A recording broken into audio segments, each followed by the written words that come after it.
Hey everybody, welcome to the Private Club Radio Show, where we give you the scoop on all things private golf and country clubs, from mastering leadership and management, food and beverage excellence, member engagement secrets, board governance, and everything in between, all while keeping it fun and light.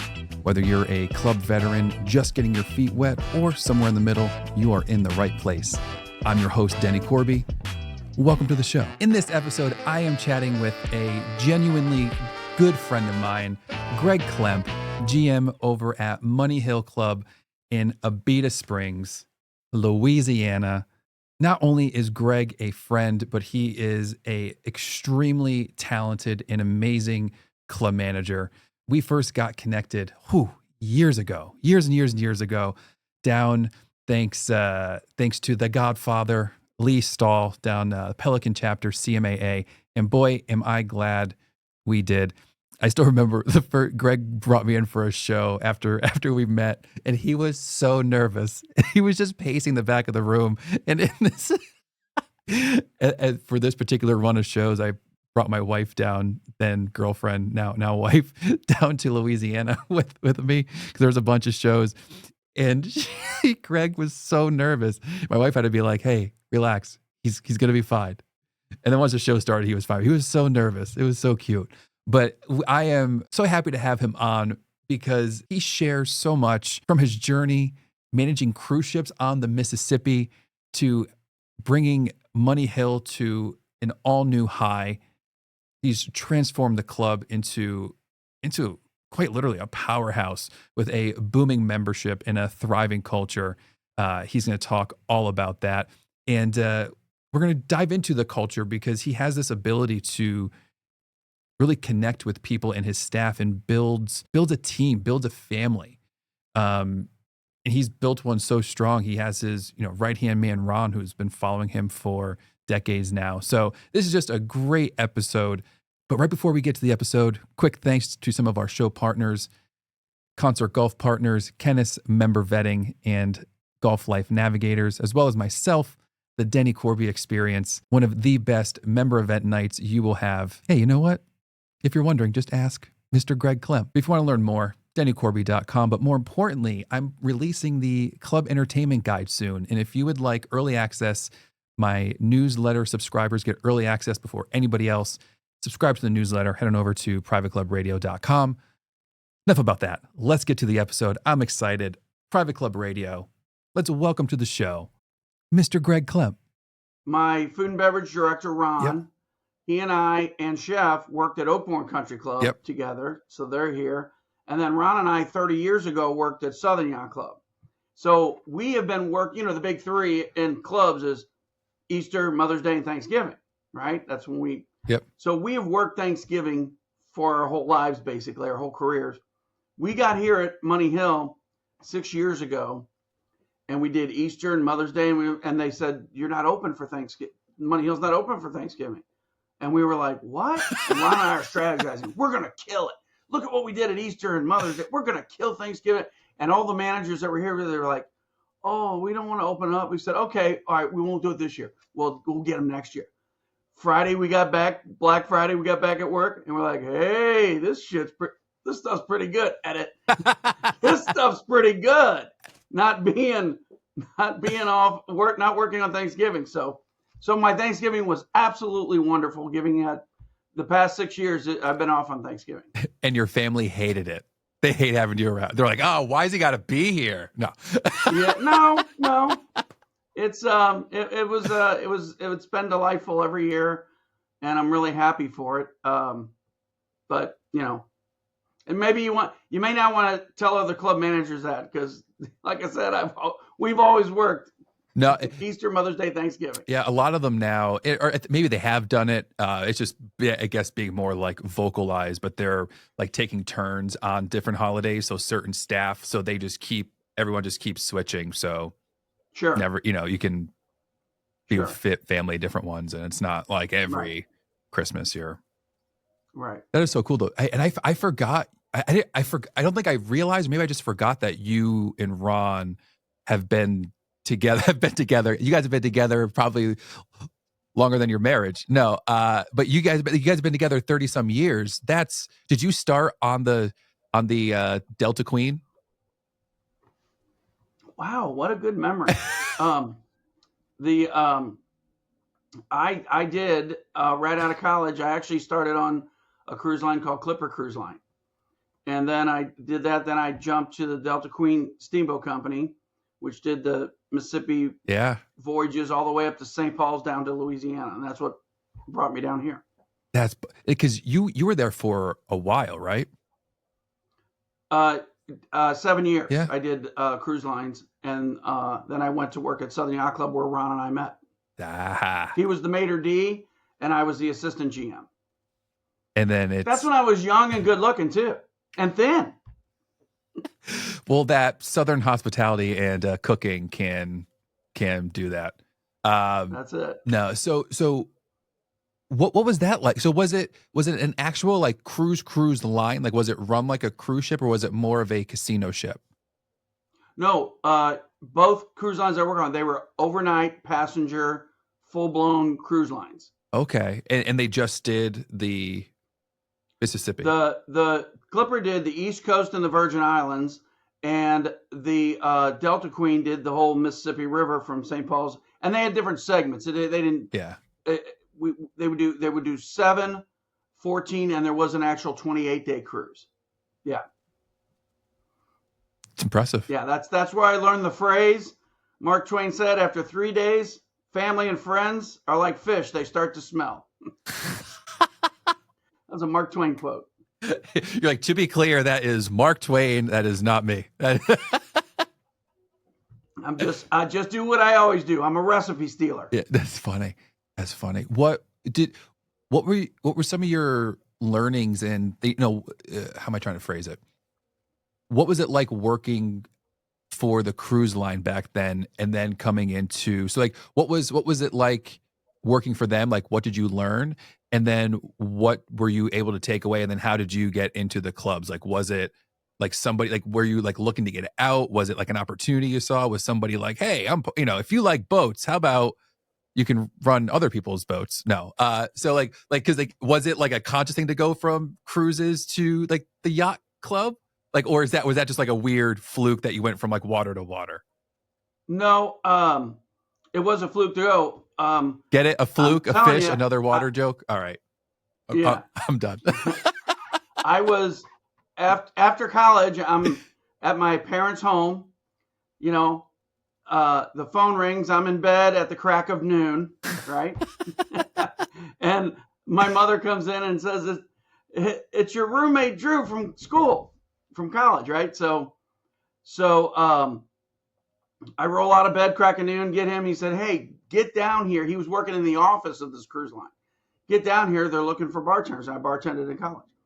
So next thing you know, I'm on the cruise line. But the basis of that, which I thought was so good, it's, cruise line, you just don't pull over to the grocery store if you run out of a case of beer or bread or whatever. It is so organized and so system driven that really was a good basis for me in my career early. And then of course I went from, like I said, started as a bartender all the way up to hotel manager through the 7 years I did it. And then being able to come and apply those principles to the club has really been, I was really glad to have that good, I would call it like a military base. Yeah. Now, I think I'm wrong. Isn't like the hotel director managers, aren't they almost like the highest level of a cruise ship, like minus like the captain and stuff? Like, isn't like or maybe that's just like certain cruise lines or something. Maybe the chef. The chef. The chef. I'm joking. Oh my God. Oh my God. I was like, wait, like you just blew my mind. I was like, wait. Like you. This is too early. Why do we do this so early in the morning? Look, some people may swim on the cruise. Some people may go on shore tours. They all eat. Yeah. So driving the boat, man, anybody can do that.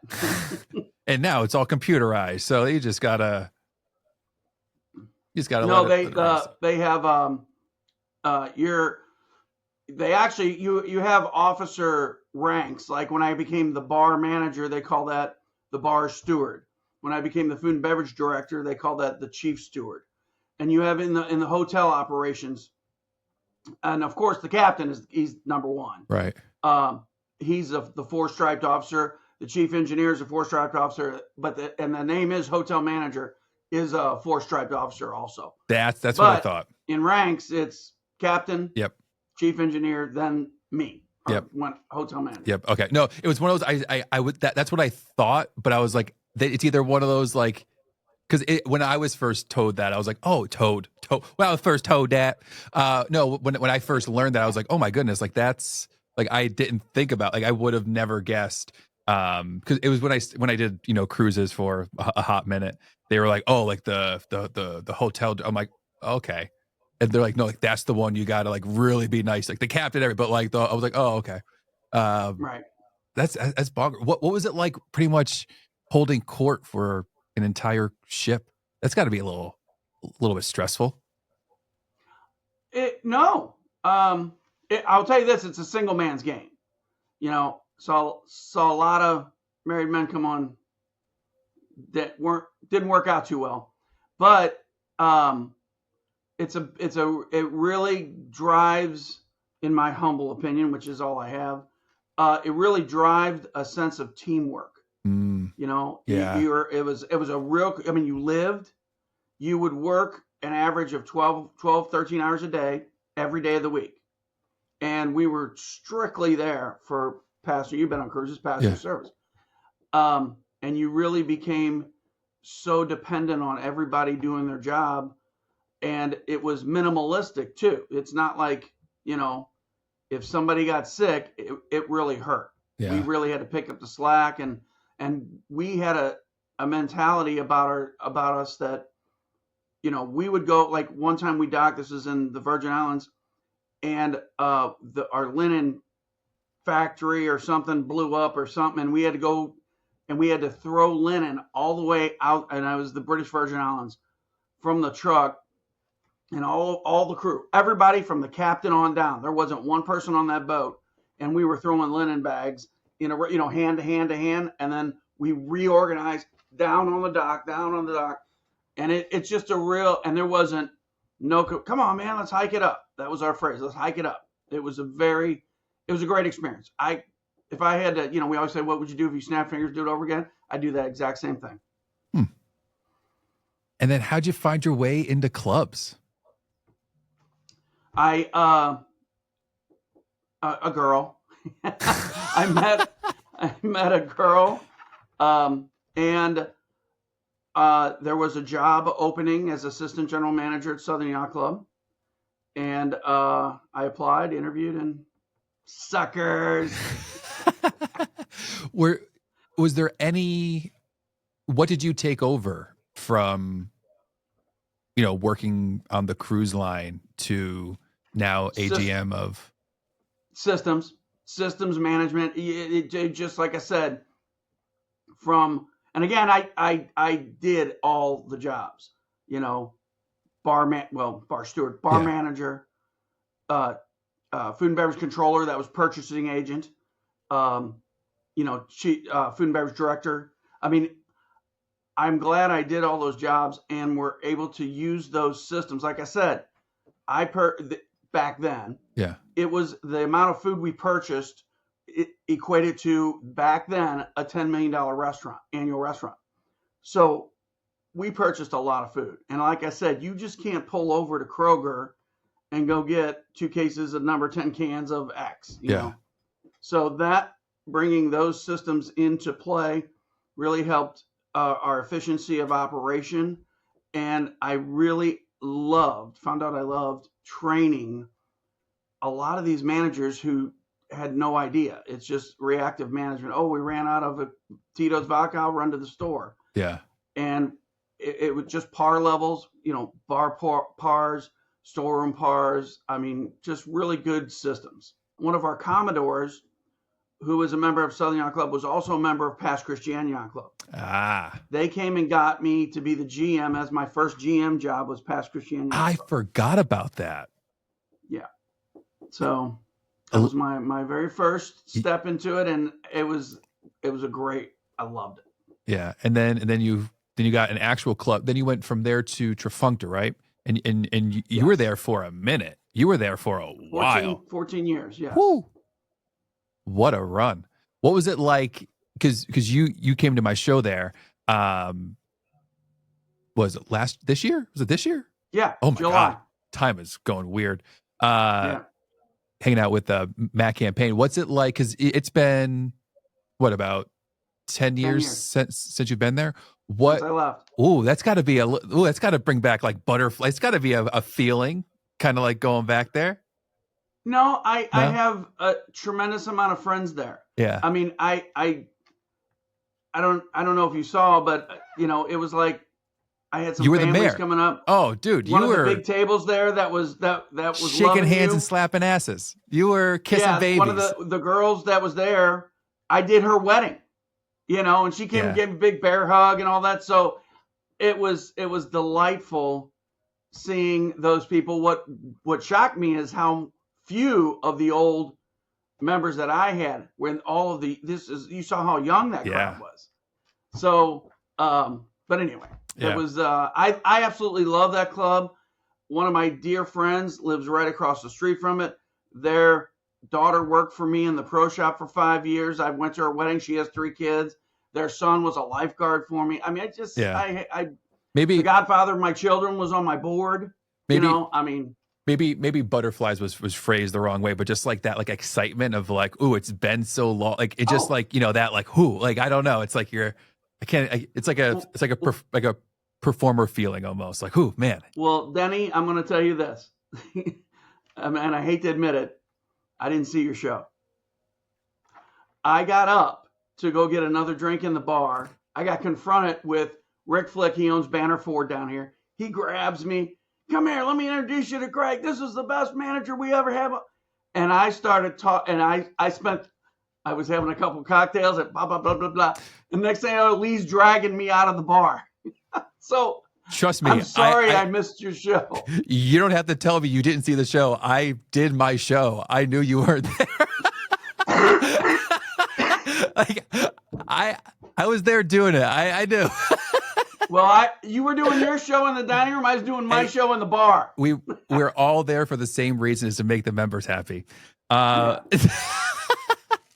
So how do you have that bond, that friendship with Ron, to have somebody follow you for almost your entire career?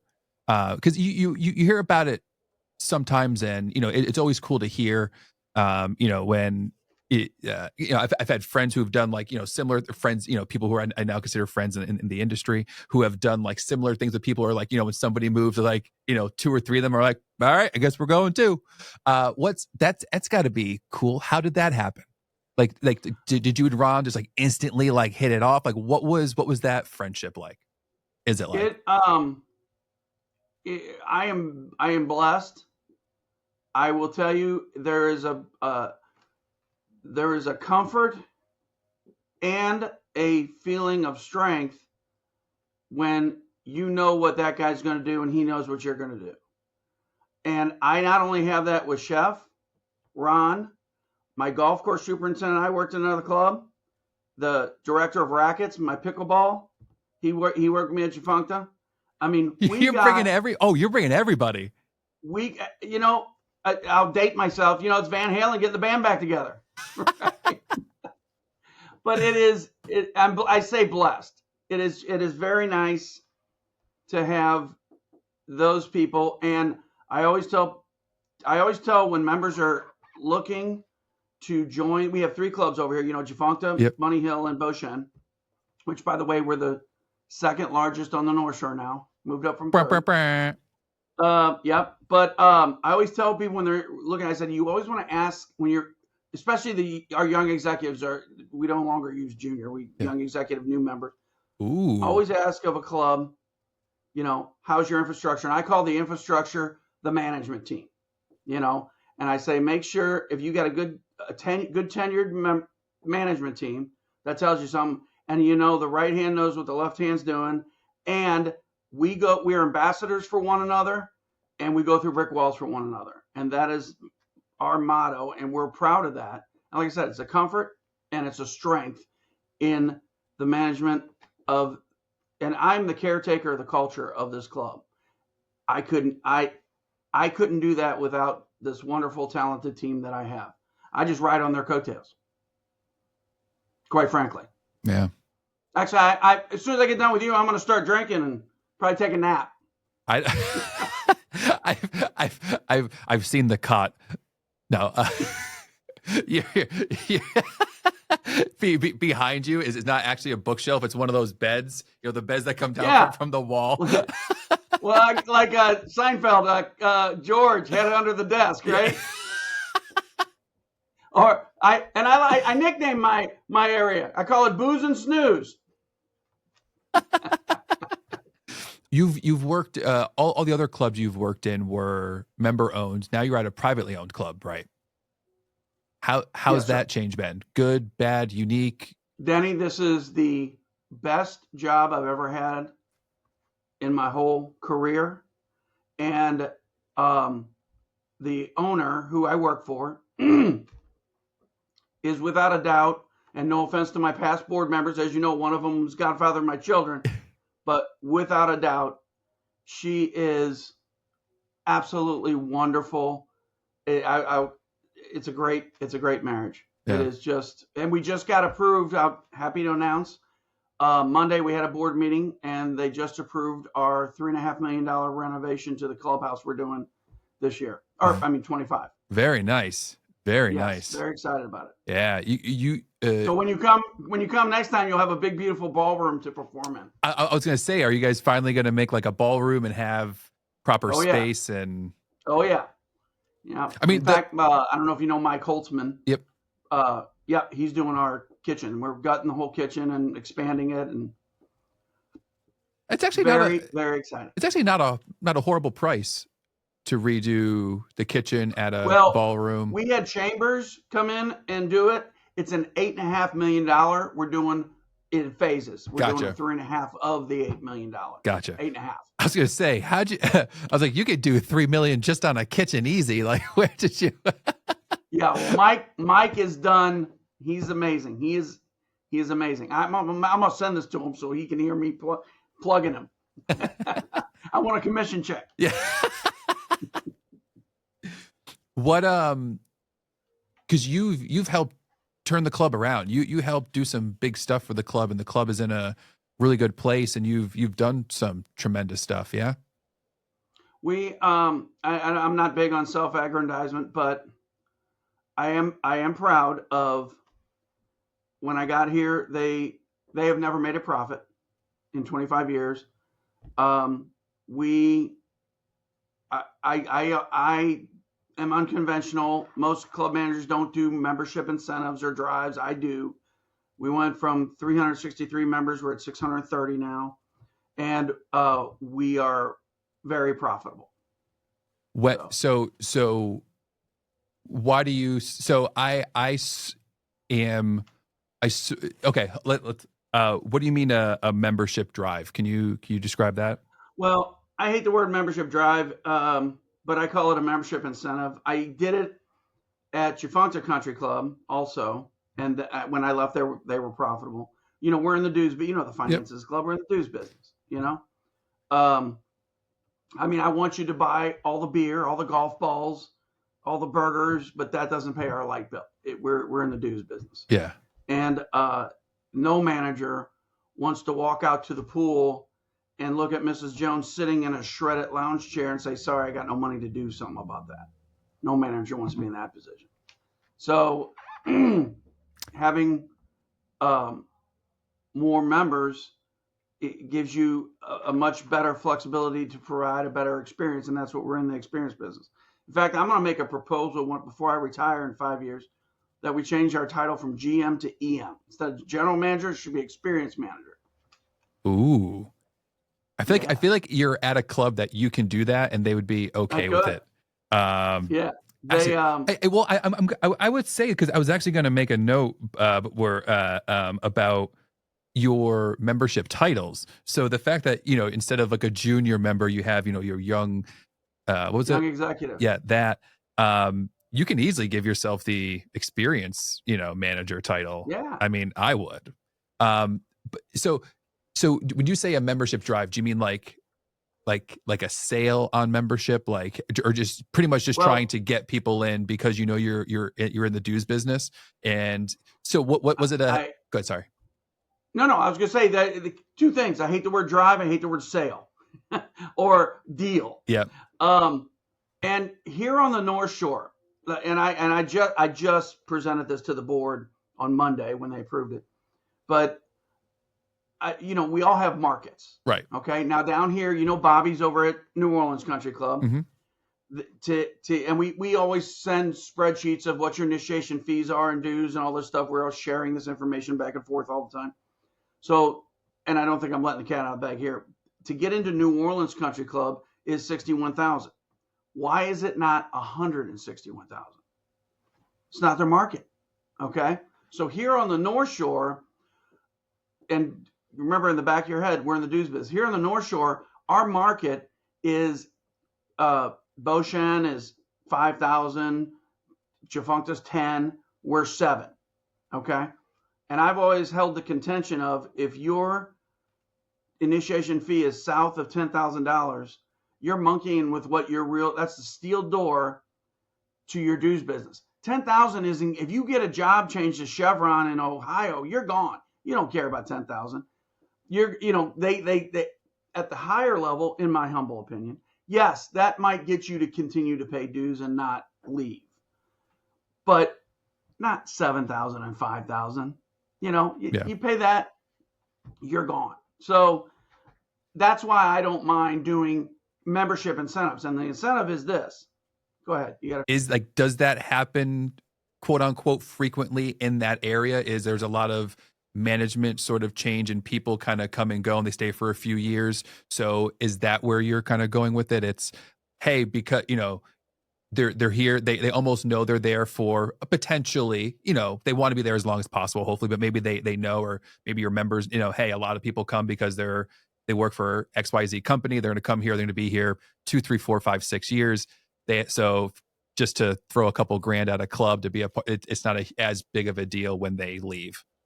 Correct. And the New Orleans, New Orleans is our big area down here in Baton Rouge. We're on the North Shore. And to have 3 clubs, one of them has 2 courses on our, and I'm going to say little North Shore, even though we've grown. Yeah. Is there's a lot of golf to be had in a small community.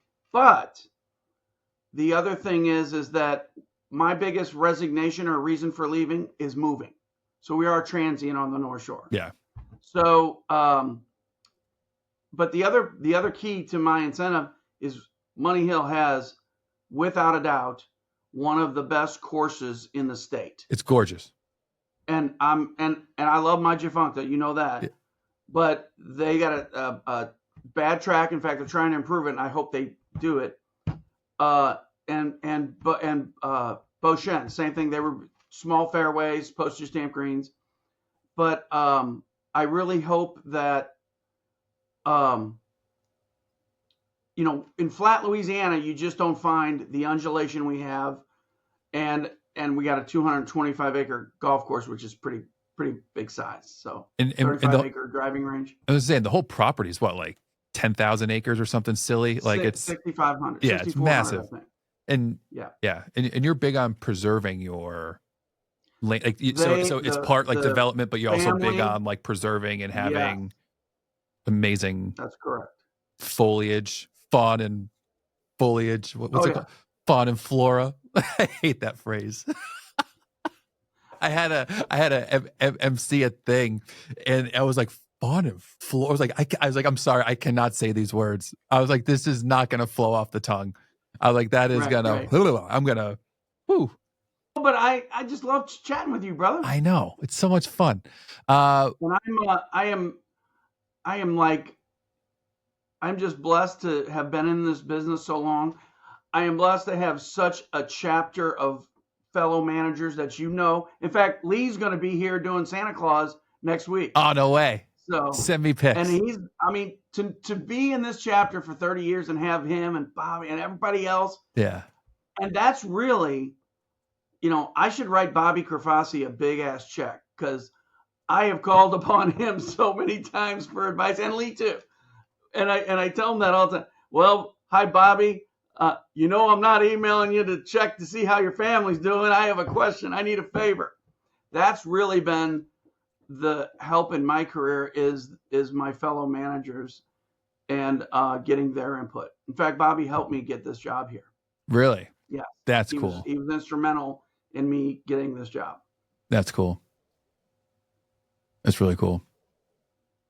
No, the whole chapter, all the managers down in Pelican, in Louisiana, and just the whole area are just, everyone's awesome. I mean, you guys have been amazing to me. Well, they love you, that's for sure. Well, except for me. You and I go way, way, way, way, way back. No, thank you so much for coming on. I appreciate you, bud. I hope you all enjoyed that episode as much as I did. Greg, thank you so much for coming on. Thank you for being a friend. Thank you for sharing. If you're enjoying this episode, any of the episodes, some of the content, give a rating, 5 stars, a review, even better. Share it with a friend, a colleague. Anything you can do to help us move our channel here forward means the absolute world. So thank you all for being here. That's this episode. I'm your host, Denny Corby. Until next time, catch y'all on the flippity